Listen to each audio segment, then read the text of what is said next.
Pelo sinal da Santa Cruz, livrai-nos Deus, nosso Senhor, dos nossos inimigos. Em nome do Pai, do Filho e do Espírito Santo. Amém. Meu Senhor e meu Deus, creio firmemente que estás aqui, que me vês, que me ouves. Adoro-te com profunda reverência. Peço-te perdão dos meus pecados e graça para fazer com fruto esse tempo de oração. Minha Mãe Imaculada, São José, meu Pai e Senhor, meu anjo da guarda, intercedei por mim.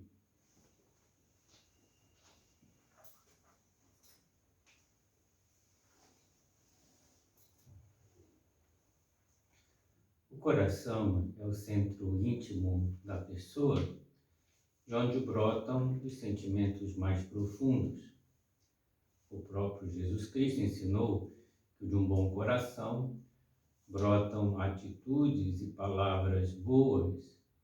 De um coração mau saem atitudes e palavras más. E como é o coração de nosso Senhor Jesus Cristo?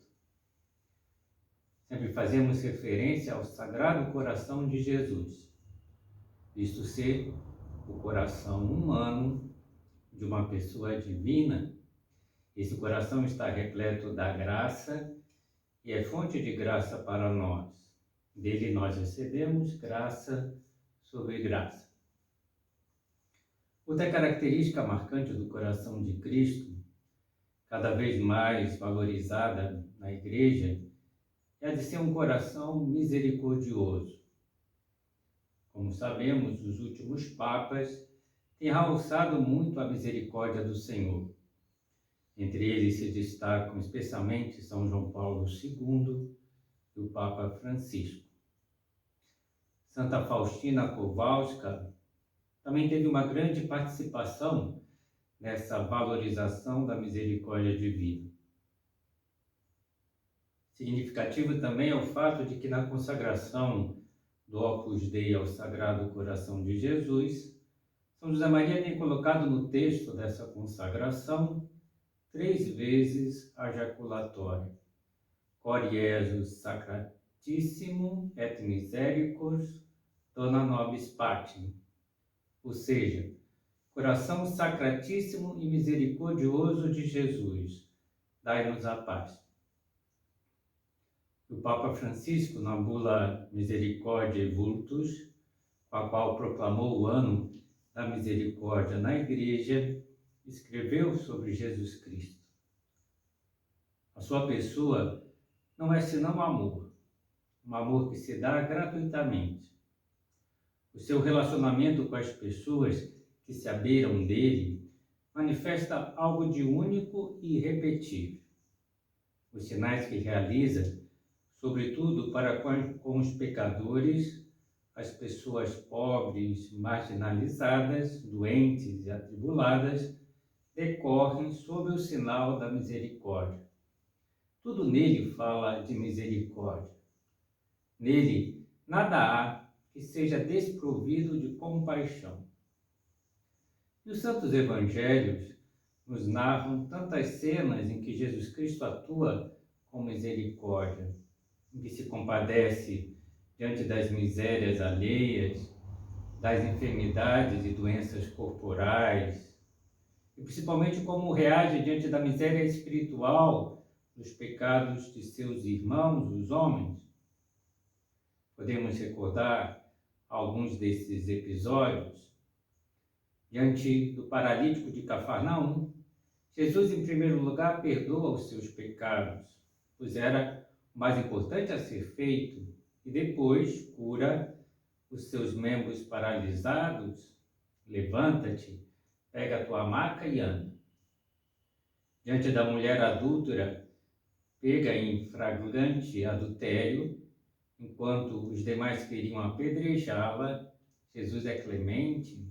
Mulher, ninguém te condenou, eu também não te condeno.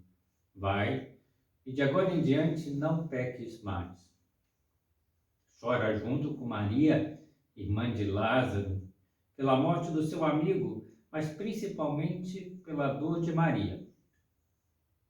Compadece-se da multidão, porque estava perdida, desorientada, como ovelhas que não têm pastor. Além de atuar com misericórdia, Jesus nos pede essa mesma misericórdia em várias parábolas, entre elas a do filho pródigo, a do bom samaritano. E no Sermão das Bem-aventuranças, também Nosso Senhor garante a felicidade e a misericórdia de Deus para quem tem um coração misericordioso, com as seguintes palavras: Bem-aventurados os misericordiosos, porque alcançarão misericórdia. Mas o que vem a ser precisamente a misericórdia? A palavra misericórdia vem do latim misericor, que significa literalmente ter a miséria no coração. A misericórdia é um tipo especial de amor que leva a pessoa a ver a miséria alheia, senti-la como própria e procurar remediá-la, atuando da melhor maneira possível. Essa atitude fica muito clara no episódio narrado nos Evangelhos da ressurreição do filho da viúva de Naim. Jesus, ao ver aquele cortejo fúnebre em que uma mãe viúva chorava pela morte do seu filho único, compadeceu-se dela e avançou ao seu encontro. Podia ter passado ao largo ou esperar por um chamado, por um pedido, mas nem se afasta e nem espera. Toma ele própria iniciativa, movido pela aflição de uma viúva que havia perdido o único que lhe restava, o filho. Jesus vai lá e ressuscita o filho e devolve-o vivo à sua mãe. Na vida do servo de Deus, Marcelo Câmara, vemos claramente como ele se sentia interpelado a agir para curar ou evitar o mal das pessoas com quem se cruzava pelo caminho da vida. É bonito ver como Marcelo Câmara achava que não estava fazendo nada demais, pois o seu amor desinteressado pelas pessoas o levava a ajudar os demais. Certa vez, Marcelinho presenciou uma discussão enérgica entre dois homens, motivada por questões de trânsito. Ele percebeu que estava prestes a começar uma briga feia no meio da rua. Um dos homens, bem mais forte do que o outro, provavelmente lhe daria uma surra na presença da sua esposa, dos seus filhos que se encontravam no carro. Marcelinho se encheu de coragem, brios, e saiu correndo na direção do homem mais forte, agarrando-o por trás e o imobilizando, enquanto outras pessoas chegavam para ajudar e separar os briguentos. Devemos ter em conta que o Marcelinho não era tão forte assim, mas pensando no mal que poderia evitar, agiu, evitando a briga, que seria também constrangedor para a esposa, para as crianças. Logo depois, os homens desistiram da briga, graças a Deus, entraram nos seus carros e voltaram para suas casas. Mas não apenas em situações excepcionais o Marcelo era misericordioso. Também nas pequenas realidades do dia a dia, ele sabia ver as necessidades alheias e procurava ajudar os demais a superá-las. Um colega da faculdade comentava: no andar do curso, passei a ficar mais próximo do Marcelo, sendo que algumas vezes por semana ele almoçava na casa da madrinha e da avó, próximo de onde eu residia, motivo pelo qual gentilmente me oferecia carona, de modo que eu não precisasse retornar para casa de ônibus. Então ele se adiantava e me oferecia carona. Marcelo era extremamente solidário com seus colegas, apoio firme em todos os momentos. O chamado PET, Programa de Educação Tutorial, cada aluno se encarregava de organizar uma palestra aberta a toda a comunidade sobre um tema socialmente relevante. No evento organizado por seu colega Samuel Naspolin, o palestrante confirmado não compareceu. Marcelo soube ser solidário com seu colega. Samuel é quem nos relata. Percebeu o meu constrangimento. Esteve comigo quando anunciamos que o evento não seria realizado e me ajudou a desmontar toda a estrutura da palestra. Impressiona também ver como Marcelo Câmara viveu muitas obras de misericórdia, alguma com os enfermos, até mesmo com os cativos. Mesmo quando já estava enfermo, não deixou de realizar obras de misericórdia, mas ao contrário, soube aproveitar a sua estada no hospital para visitar os outros doentes. Uma enfermeira deu o seguinte depoimento sobre Marcelo. Chegou uma fase em que ele já estava com dificuldade de andar e começou a se movimentar com andador. Isso não o impediu de passar nos outros quartos, com a nossa ajuda, e ele levava palavras de aconchego, de conforto e de fé para todos. Era impressionante porque ele estava lá no hospital e na situação dele, e via aquilo como uma oportunidade de estar ajudando as outras pessoas. Alguém podia estar lá simplesmente num pós-operatório, ou em situações mais simples que a da dele, e ele sempre dizia, eu quero ir lá, você me ajuda? A mesma enfermeira narra um caso ainda mais significativo. São palavras da enfermeira.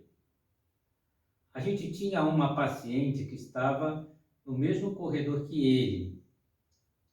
Na época, ela ganhou o concurso de Garota Verão de Florianópolis e sofreu um grave acidente de carro que a deixou tetraplégica. Marcelo fazia questão de passar lá e animá-la. Tenho poucas lembranças porque faz muito tempo. Eu não sei como ele conseguiu convencê-la. Ela estava extremamente arrasada, não queria mais continuar a viver. E a gente ia no quarto. Ele incentivava. Eu sei que essa menina se ergueu. Saiu numa cadeira de roda com as limitações dela, mas sorrindo e feliz com tudo o que o Marcelo fazia e lhe dizia. Ela comenta, parece que ainda vejo ele, parece que ouço o Marcelinho falando. Mas o que a gente pode aprender disso? Olha o que Deus está tentando mostrar. O Marcelinho, que sonhara passar no concurso público para o Ministério Público de Santa Catarina, ele queria viver a justiça na sociedade, mas ele não se contentava em buscar apenas a justiça, queria ir mais longe, vivendo também a misericórdia.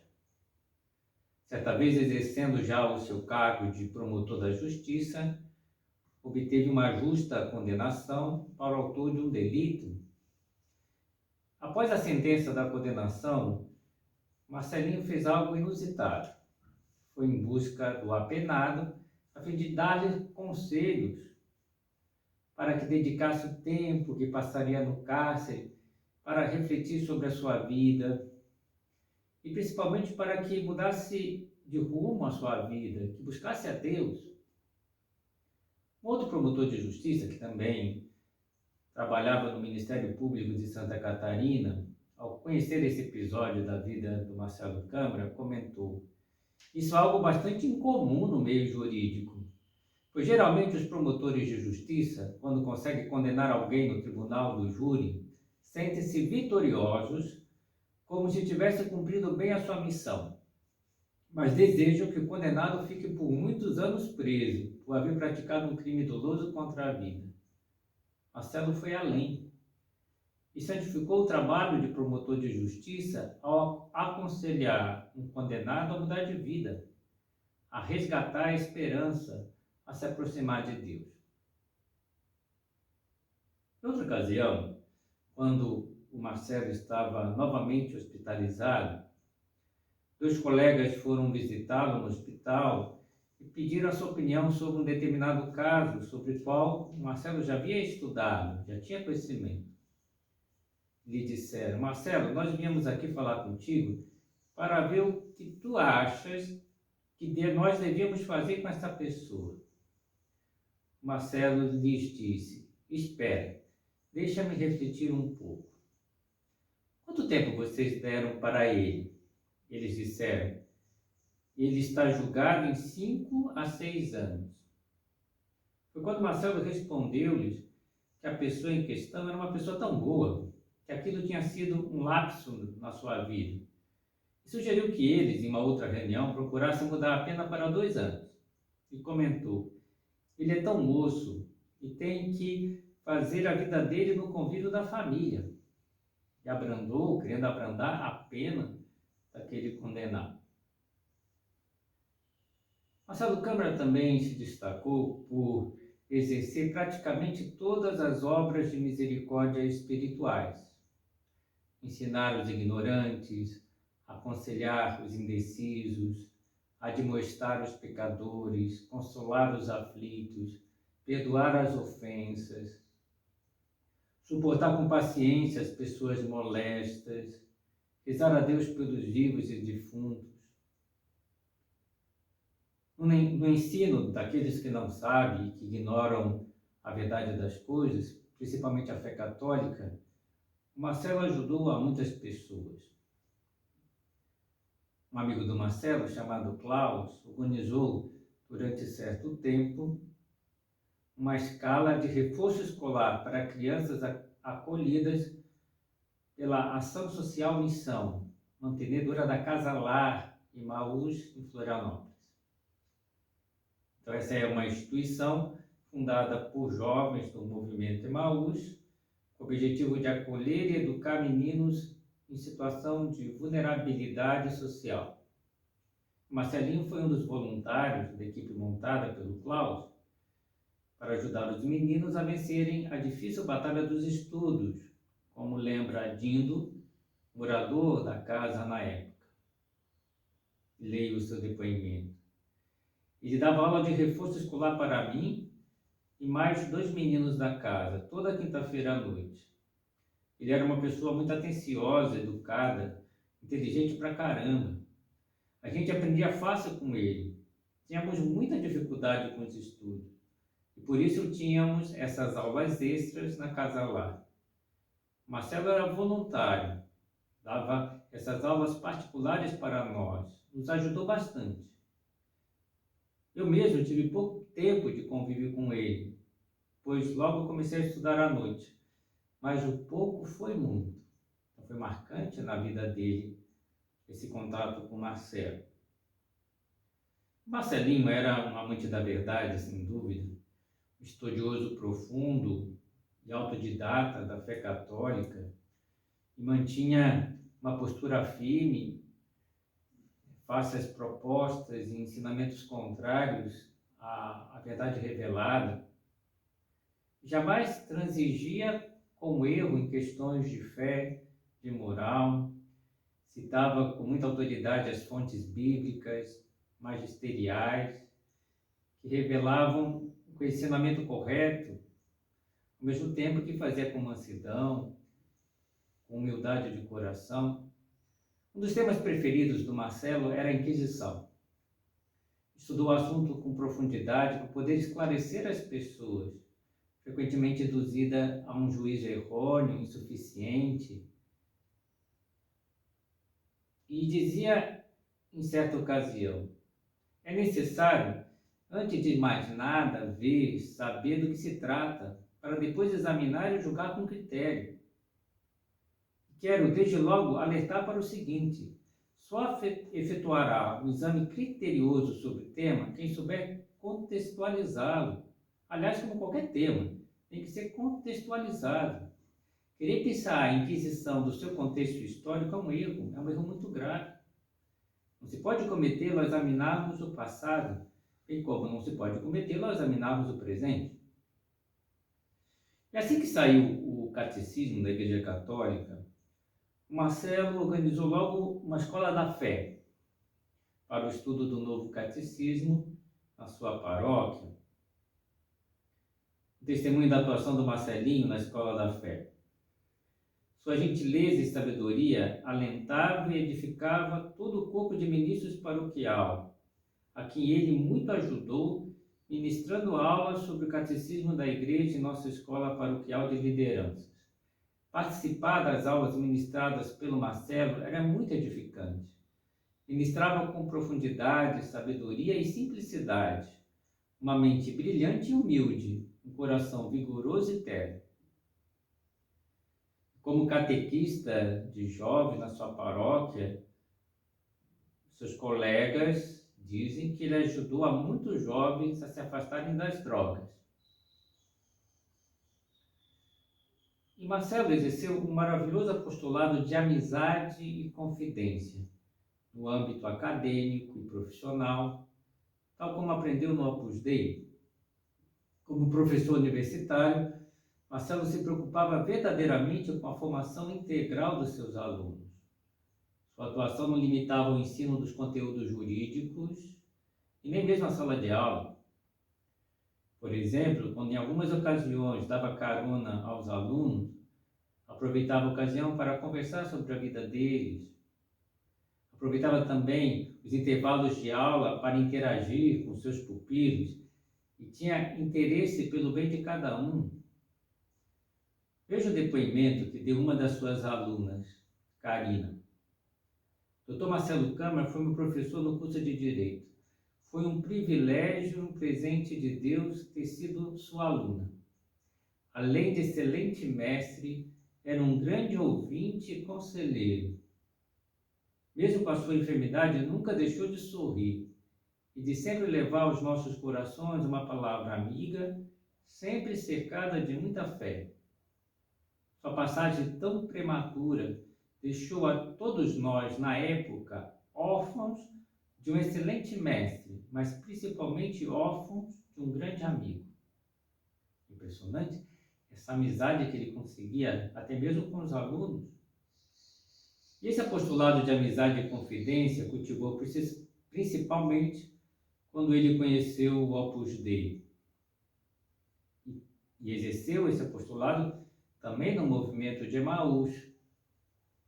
Um dos dirigentes do movimento até mesmo questionou como, não sendo sacerdote, ele conversava e dava conselhos aos outros jovens.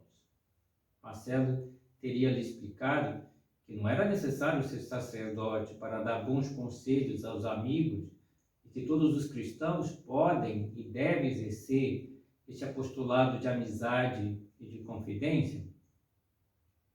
E tal dirigente soube, por outros jovens do movimento, que Marcelo dava conselhos muito apropriados e práticos para que as pessoas vencessem os seus defeitos, animava-os a serem bons filhos, carinhosos e respeitosos com seus pais, indicava-lhes boas leituras, principalmente a respeito dos temas que eles deveriam melhorar, animava-os a se confessarem com regularidade, exercendo assim uma verdadeira direção espiritual com seus amigos. Um dos amigos, colega de profissão, André Guide, deu o seguinte testemunho a seu respeito. Fui convidado a participar de uma atividade do Opus Dei na Igreja da Prainha, chama-se Recolhimento Mensal, onde um sacerdote faz uma pregação sobre um tema da doutrina católica, a fim de os presentes poderem fazer oração. Quando entrei no templo, pela lateral, deparei-me com Marcelo na primeira fila, para variar sorrindo, com aquela alegria singular. No final, conversamos um pouco e marcamos um almoço. Daí em diante, por aproximadamente 6 meses, almocei com Marcelo praticamente todas as semanas. A sua grande espiritualidade era evidente. Estava sempre alegre, falava com uma mansidão impressionante, mesmo quando conversávamos sobre o câncer contra o qual ele estava lutando. Ligar para ele era um verdadeiro deleite. Atendia com entusiasmo que fazia os amigos se sentirem verdadeiras celebridades. Nossa, que alegria falar com você! Tudo bem? Sensacional você me ligar. Ganhei o dia e recebi a tua ligação. Esse era o padrão. A gentileza dele praticamente irradiava pelos buraquinhos do telefone. Sempre procurava saber se eu estava caminhando na fé, como eu estava caminhando na fé, dando-me dicas e conselhos oportunos para avançar. Havia pouco tempo que eu tinha me decidido a levar o cristianismo mais a sério, e a ajuda dele foi determinante no processo da minha conversão e do discernimento vocacional. Certa vez, encontrei com ele na porta da capela do Colégio Catarinense. Recordo de não estar bem espiritualmente naquele dia. Parece que ele adivinhou, pois colocou a mão no meu ombro, olhou-me seriamente dizendo: vida interior, vida interior. Depois dirigiu-se sem dizer mais nada até o banco para rezar. Este fato e o olhar dele me marcaram muito. Gosto de dizer que o primeiro livro espiritual católico que eu li, ganhei dele, O Sermão da Montanha, de Jorge Chevreul. Guardo a obra com muito carinho, sobretudo por conta da dedicatória. Não podemos encerrar essa meditação de como Marcelo Câmara vivia a misericórdia sem falar brevemente da sua enorme capacidade de perdoar as ofensas, de suportar com paciência as pessoas. Não guardava mágoas no coração, nem mesmo com a dolorida separação dos seus pais, perdoava tudo e animava as pessoas a também se perdoarem. Relata o testemunho da sua avó Mary, a quem Marcelo sempre chamava de minha vozinha. Meu neto foi uma criatura extremamente carinhosa. Eu tenho segredos com ele que acho que ele nunca falou para ninguém. E eu tenho segredos que nunca falei para ninguém no mundo. Eu me desabafava com ele. E a delicadeza no trato com a avó ficava evidente até mesmo nos momentos de oração que Marcelo fazia na sua casa, em que ela interrompia a meditação e ele a escutava, aconselhava e mostrava um coração disponível a abraçar as necessidades dos mais velhos. São palavras da sua avó. Ele sentava naquele sofá rezando e eu chegava para dizer alguma coisa para ele, e ele dizia assim: vozinha, não é assim, deixa para lá, deixa. Não está me perturbando na oração, não, porque contigo eu estou muito bem. Mas deixa, vozinha, não te queixa, deixa para lá. Isso não é bem assim. Nunca falava mal de ninguém. Ele sempre tinha uma palavra de perdão. Conciliava para cá, para lá, dizia, não é assim. Essas coisas todas. Marcelo, que vivia feliz por ser tão misericordioso, também tinha uma enorme esperança de que alcançaria a misericórdia de Deus.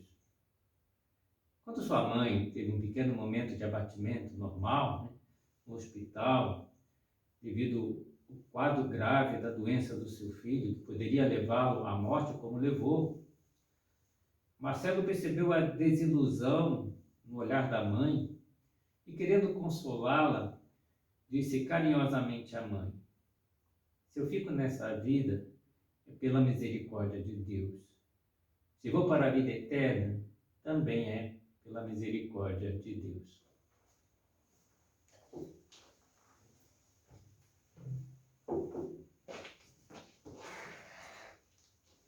Dou-te graças, meu Deus, pelos bons propósitos, afetos e inspirações que me comunicaste nessa meditação. Peço-te ajuda para os pôr em prática. Minha Mãe Imaculada, São José, meu Pai e Senhor, meu anjo da guarda, intercedei por mim.